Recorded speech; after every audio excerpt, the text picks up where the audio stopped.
The town of Willow Ridge at night felt like a crumpled diary page, forgotten and frayed at the edges. Streetlights flickered sporadically through a thin veil of fog, casting long shadows that danced like weary ghosts. The wind whispered through the branches of old oaks, making the small town seem to sigh in quiet resignation. In the dingy bar at the corner of Main Street, where the wooden floors were worn smooth from decades of shuffling boots and the walls were plastered with faded photos of high school football teams long disbanded, Caleb Moore sat hunched over a cheap glass of whiskey. He hadn't taken a sip in minutes, just stared into the amber liquid as if it held answers to questions he didn't want to ask. At 36, with his brown hair tousled from a day wrestling with rusted engines in the auto shop, Caleb was a single father raising 2 kids on fumes and faint hopes. He was a man who had lost everything in just 28 days, from a cozy home to a life scraped together from the town's pity. Lena, his gentle wife, the one who used to laugh every morning when he set breakfast on the table, had slipped away on a June afternoon 2 years ago. A strange fever hit her hard, and the hospital couldn't explain it in time. The funeral was simple: a handful of old friends, a stack of unpaid medical bills, and 2 children clinging to his shirt sleeves, sobbing. Owen 8 now, with his mother's sharp eyes, and Clara 6 with curls that tangled like wild vines. Caleb had sold what he could, moved into a cramped apartment above the shop, and buried his grief under grease-stained hands. He took a small sip, the burn of the whiskey mingling with the faint scent of charred wood from the bar's ancient fireplace. No one in the place spoke to him. They knew better, until Brent Hall pushed through the swinging door, his tailored suit fitting like a second skin leather shoes gleaming under the dim bulbs. Brent, the same guy from high school, but now with a real estate empire sprawling across the county. Moore, Brent said with the smirk sauntering over. Still holed up in this dark pit. Caleb didn't respond. He'd grown used to the condescension from success stories like Brent guys who climbed out of Willow Ridge while he sank deeper. But Brent didn't leave. He pulled out a chair, slapped his hands together twice in that old challenging way. "Want to play a game? Like back in the day. Chess for old time's sake." Caleb glanced up, his eyes bloodshot from sleepless nights.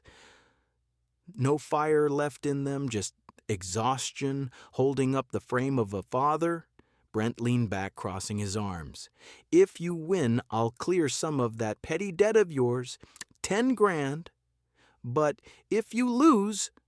En vum, the bar fell silent, glasses pausing mid-lift, conversations dying like embers. "You and those 2 kids move in with Harriet Blake for 3 months. A ripple of hushed murmurs spread. Harriet, the woman from their class mocked relentlessly by the town for her size. They called her the Lonely Elephant. Never dated, never had visitors at her house on Magnolia Street. She lived alone, baking for church sales and tending a garden no one saw. Caleb should have walked away. Should have slammed the glass down and headed home to tuck in Owen and Clara. But as he thought of Clara's cough echoing through the thin walls without a proper heater, of Owen's downcast eyes when classmates got picked up by mothers with warm hugs, he knew he had no real choice. 10 grand could fix the roof, pay the bills, maybe even get Clara that specialist appointment. "Deal," Caleb said, his voice like gravel scraping the bottom of a dry well. Brent grinned, pulling a worn chessboard from under the bar kept there for just such nights. The pieces clicked into place, black and white soldiers in a war Caleb hadn't asked for. The game began slowly, Brent aggressive as always, Caleb defensive, calculating. But fatigue weighed on him like lead. A misplaced knight, a vulnerable queen, and it was over. Brent stood clapping Caleb on the shoulder. See you around more. Tell Harriet I said hi. Caleb sat there long after Brent left the empty board, mocking him. What had he done? For his kids, he'd gambled their world and lost. The morning sun filtered through the canopy of maples lining Magnolia Street, casting dappled patterns on the cracked sidewalk. Caleb's silver pickup truck, its bed still littered with tools. From the shop rattled to a stop in front of number 72. The engine coughed once before dying, and Caleb sat there for a moment gripping the wheel. His shirt was rumpled from a night of tossing in bed eyes shadowed with regret. What kind of father drags his kids into a stranger's home because of a stupid bet? Owen climbed out first, dragging his small suitcase with a sullen thud. At 8, he was old enough to sense the awkwardness. His sharp eyes, Lena's eyes, darting toward the house, Clara clutching her ragged teddy bear with one hand and rubbing sleep from her eyes with the other, waited for Caleb to lift her down. He did, setting her on the ground gently, then grabbed his own duffel bag. "Stay close," he murmured, though the words felt hollow. The front door creaked open before they reached the porch. There stood Harriet Blake, larger than life in a pale blue floral dress that hung loosely over her ample frame, an apron tied around her waist. Her hair was pulled back in a simple bun, strands escaping like afterthoughts. But it was her eyes that caught Caleb off guard, not bitter or defeated, as the town's whisper suggested, but steady, almost kind, like someone who'd long ago stopped caring about judgments. "I'm Harriet," she said, her voice warm and even stepping aside to let them in. "Everything's ready. You kids want some pancakes shaped like dinosaurs?" Clara's eyes widened, her grip on the teddy loosening. "Dinosaurs?" she echoed, a tentative smile breaking through. Owen glanced at Caleb, uncertain, but followed his sister inside. Caleb hesitated on the threshold. "You don't mind this?" he asked, his voice low, laced with unease. Harriet met his gaze squarely. "I know about the bet. Brent's kind don't keep secrets in this town, but if it means those kids get a warm bed and hot meals, I don't care about the why." She turned toward the kitchen, motioning them to follow. "Come on in before the food gets cold." The house was nothing like Caleb had imagined from the cruel nicknames. It was tidy sunlight pouring through lace-curtained windows, shelves lined with books, novels, cookbooks, even a few on gardening. The air smelled of cinnamon and fresh coffee, not the musty loneliness he'd braced for. A vase of wildflowers sat on the table, and the living room held a worn but comfortable sofa throw pillows embroidered with simple patterns. In the kitchen, Harriet flipped pancakes onto plates, shaping them with a cookie cutter into rough dinosaur forms. She added bacon and sliced fruit, setting everything down with a quiet efficiency. Clara giggled at the sight, climbing into a chair without hesitation. Owen poked at his plate, but took a bite, his shoulders relaxing slightly. Caleb sat at the end of the table, accepting a mug of coffee she poured.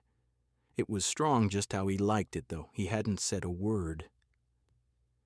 "You don't have to do all this," he muttered, staring into the steam. Harriet sat across from him, folding her hands. "I'm not doing it for you. I'm doing it for them. They deserve a proper breakfast." She paused, her tone firm but not unkind. "And you need to learn how to live like you haven't given up yet." The words hit like a quiet punch. Caleb looked away, watching Clara smear syrup on her dinosaur pancake, Owen quietly asking for more bacon. For the first time in months, the kids seemed at ease, not tiptoeing around his grief or the apartment's chill. He glanced back at Harriet, expecting resentment, but saw only resolve. A woman who'd built her own walls against the world's mockery. As the morning wore on, Caleb unpacked their things in the spare room she'd prepared: clean sheets, a small lamp for Clara's night fears. From the hallway, he watched Harriet kneel to Clara's level, showing her a shelf of children's books. "Pick one for tonight," she said softly. Caleb leaned against the doorframe, a strange tightness in his chest. This wasn't the punchline the town had painted. Harriet Blake was no joke. She was a haven he hadn't known he needed. And for the first time, he wondered if 3 months might change more than just their address. The first week passed like a quiet dream, one Caleb wasn't sure he deserved. He woke at dawn each morning, slipping out before the others stirred, to drop Owen at school and Clara at the community daycare 3 blocks away. The routine was familiar, but now it felt anchored in Harriet's house, a place that hummed with unexpected order. To shake off the unease of being a guest in a Bet's aftermath, Caleb threw himself into tasks. He oiled the creaky door hinges, patched the leaking gutter with scraps from his truck, repainted the front railing in crisp white, and even rebuilt the old swing set in the backyard, the one Harriet had dismissed as broken since forever. She didn't interfere. Harriet moved through her days with a steady rhythm, cooking simple meals that filled the house with comforting aromas, watering the garden beds where herbs and flowers tangled in organized chaos, and tending to the small things that made a house feel lived in. Each evening, without fail, she sat with Clara on the sofa, a children's book open on her lap. Her voice was low and soothing, turning tales of adventurous animals into lullabies that eased the girl to sleep by the second chapter. Owen was wary at first, his defenses up like a boy who'd learned too young to guard his heart. But on a Wednesday evening, as rain pattered against the windows, he appeared in the kitchen doorway, clutching his 3rd-grade math workbook. "Miss Harriet," he said hesitantly, "do you know fractions?" Harriet set down her peeler, wiping her hands on her apron. "I used to teach math to middle schoolers," she replied, pulling out a chair for him, "before I moved back here to care for my dad after his stroke." She didn't elaborate, just leaned over the book, explaining numerators and denominators with a patience that made the concepts click. Owen's furrowed brow smoothed, and by the end he was nodding, a rare spark in his eyes. Clara, ever the explorer, latched onto Harriet in the garden. After daycare, she'd dart outside, pointing at blooms and demanding names. "What's this one?" she'd ask, tugging a petal. "That's lavender," Harriet would say, kneeling despite the effort it took her frame. "Smells like calm on a summer day." One afternoon, as Clara traced the veins of a leaf, she looked up. "Do you know all the names?" Harriet chuckled softly. "I wanted to be a botanist once. Study plants, maybe even discover a new one, but—" She trailed off her fingers, brushing soil from a stem. "Sometimes dreams have their own weight." Caleb overheard these moments from the hallway or the porch, never interrupting. He caught snippets, Harriet's quiet stories of her father's illness, how she'd left a teaching job in the city to nurse him until the end. Or Clara's innocent questions about heaven, met with Harriet's gentle assurance that Lena was watching, smiling, because Clara still carried her mother's joy. It chipped at him, these unseen acts of kindness. Caleb had expected resentment or awkward distance, but Harriet gave without tallying. She baked oatmeal cookies for Owen's lunchbox, sewed a patch on Clara's teddy where the ear had frayed. And in return, the kids opened up Clara's laughter, echoing through the room's Owen's silences, shortening. One evening, after tucking Clara in, Caleb lingered outside her door. Harriet was inside, whispering the end of a story. "Your mom sees you." "Sweetie," she said, "and she's proud of how brave you are." Clara's voice, sleepy but content. "Like you're brave too." Miss Harriet. A pause, then Harriet's soft reply. We all try. Caleb slipped away to the backyard, the rebuilt swing creaking under his weight as he sat. The stars blurred through unshed tears, the first in years not born of loss, but of something thawing inside him. Harriet's quiet strength wasn't pity. It was a lifeline. And for the first time, he felt the weight of his grief lighten just a fraction in this house that was starting to feel less like a stranger's and more like a beginning. The second month unfolded like a slow thaw after a long winter, changes creeping in through the smallest cracks. Caleb no longer bolted from the house at first light to escape the unfamiliar comfort. Instead, he found himself lingering over coffee in the kitchen, watching Harriet move with her quiet purpose. The kids had settled in ways he hadn't anticipated. Owen's homework spread across the table most afternoons. Clara's drawings taped to the fridge like colorful badges of belonging. The bet with Brent felt like a distant echo, unspoken between them, as if acknowledging it might shatter the fragile peace. Evenings became their unspoken ritual. After the children were tucked in, Caleb and Harriet would sit with mugs of herbal tea on the enclosed porch, the steam curling into the cooling air. They talked of books. Harriet's favorites were weathered classics like Jane Eyre tales of resilience that mirrored her own unspoken story.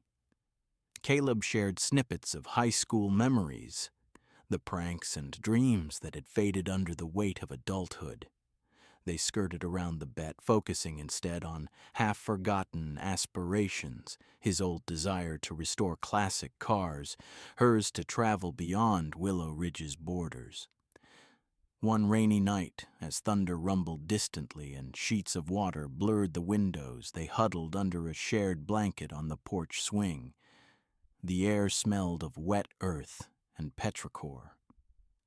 Harriet turned to him, her voice barely above the patter. Were you ever truly happy, Caleb? He stared into the storm, the question pulling at threads he'd long ignored. I was, with Lena. She had this way of making ordinary days feel like adventures. We'd picnic by the lake, her writing in her journal while I skipped stones with the kids. His throat tightened. But that was before. Harriet nodded, her fingers tracing the mug's rim. She sounds wonderful. Caleb shifted, meeting her eyes in the dim light. I'm starting to learn happiness again. But it's different now, quieter maybe. Less about what was, more about what's here. The next evening after dinner, Caleb found Harriet in the kitchen pulling a loaf from the oven. The scent of bananas and cinnamon filled the room, warm and familiar. Banana bread, she said, slicing a piece and handing it to him. Thought you might like it. You mentioned Lena used to make it. He took a bite, the flavors flooding him with memories but not the sharp pain he'd expected. It's different, he admitted after a moment, but good in its own way. Harriet's cheeks flushed slightly, a rare vulnerability crossing her face. I'm glad. The following morning, as she came downstairs, Harriet paused at the kitchen table. There, in a simple glass jar, sat a bouquet of wild daisies, fresh picked from the roadside, their stems tied with twine. No note, no fanfare. She touched a bloom, a genuine laugh bubbling up, the kind that lit her eyes and softened the lines of years spent alone. It was the first time Caleb had heard her laugh, like that, free and unburdened. By week's end, the subtle shifts culminated in a quiet Sunday breakfast. Pancakes sizzled on the griddle. Clara chattering about a dream involving flying dinosaurs, Owen sketching on a napkin. As Harriet set plates down, Clara suddenly pointed with her fork. Daddy, Miss Harriet, smiling at you. The room stilled for a beat. Caleb felt heat rise in his neck, Harriet busying herself with the syrup bottle. Owen smirked, but Clara pressed on. You smile back, Daddy, like in stories. Harriet cleared her throat, sitting down. Smiling's just a way to show you're still feeling things, she said gently, her gaze flicking to Caleb. He met it, a small smile tugging at his lips. And feelings, I thought I'd lost the hang of them. The words hung there, light but loaded, a bridge forming without blueprints. As the meal continued, laughter filling the spaces between bites, Caleb realized the house no longer felt borrowed. It was weaving them together thread by thread in ways words alone couldn't capture. The final day of the 3 months dawned, clear sunlight filtering through the ancient maple's leaves in the front yard, painting golden patches on the porch. Caleb stood there, hands in his pockets, watching Harriet move among her flower beds with a watering can. Clara skipped nearby, chasing a butterfly, her laughter light and unburdened. Owen lounged on the steps, absorbed in a book Harriet had lent him, turning pages with focused interest. It was a simple scene, one Caleb had never dared imagine could be his, a family pieced together from fragments of loss and unexpected grace. He crossed the lawn, his boots soft on the grass. "Harriet," he said, voice steady, but laced with the weight of the moment. She straightened, setting the can down her floral dress, catching the breeze. "Yes, I have something to ask." She turned fully, her eyes calm like a still pond after rain, reflecting back his uncertainty. "Would you mind if we didn't leave?" Harriet froze, the words hanging between them. She glanced at the children, then back at him, her expression shifting from surprise to something deeper, more guarded. "Caleb, I'm not Lena. I'm not neat or pretty, and I'm not the kind of woman men take for walks arm in arm. He stepped closer, taking her hand in his rough, from work but warm. "I don't need anyone to replace Lena. I need a Harriet, the one who reads to my daughter every night, teaches my son math without making him feel small, bakes bread and brews tea like the world's still worth hoping for." He drew a breath, his thumb tracing her knuckles. "And I need a home, one where no one has to prove they're worthy of love." Tears welled in her eyes, spilling over as she squeezed his hand. For a long moment they stood there, the maple leaves rustling above like quiet applause. Then she nodded, a soft smile breaking through. "Stay," she whispered. A year later, under that same maple in the backyard, they exchanged vows in a small ceremony. No white wedding gown, Harriet wore the blue dress she'd sewn herself at 24, its fabric soft from age but vibrant in the afternoon light. Clara in a sundress dotted with flowers she'd picked herself, scattered petals along the grass aisle. Owen, standing tall beside Caleb, handed over the simple gold rings with a grin that hid his nerves. The officiant, a local pastor who'd known Harriet since childhood, kept it brief, words of commitment, of building from broken places. Friends from town attended, not the mockers, but those who'd seen the quiet transformation, the auto shop owner who'd noticed Caleb's steadier hands at work, the school teacher who'd heard Owen speak of home with real warmth. As they kissed, Clara cheered, tugging at Harriet's skirt. "Now, you're my mom, too." Owen rolled his eyes but hugged them both, his embrace fierce. In the living room, a framed photo of the four of them hung on the wall, captured that day under the tree smiles, genuine hands linked. Below it, in Harriet's neat script with purple ink, "Love isn't seeing someone as perfect, but staying when they're falling apart." Life wove on in Willow Ridge. Caleb's shop thrived with Harriet's quiet encouragement. The kids growing in a house filled with books, baked goods, and laughter. No more bets or whispers from the past. Just a family imperfect and whole in a home that needed no locks to keep them safe.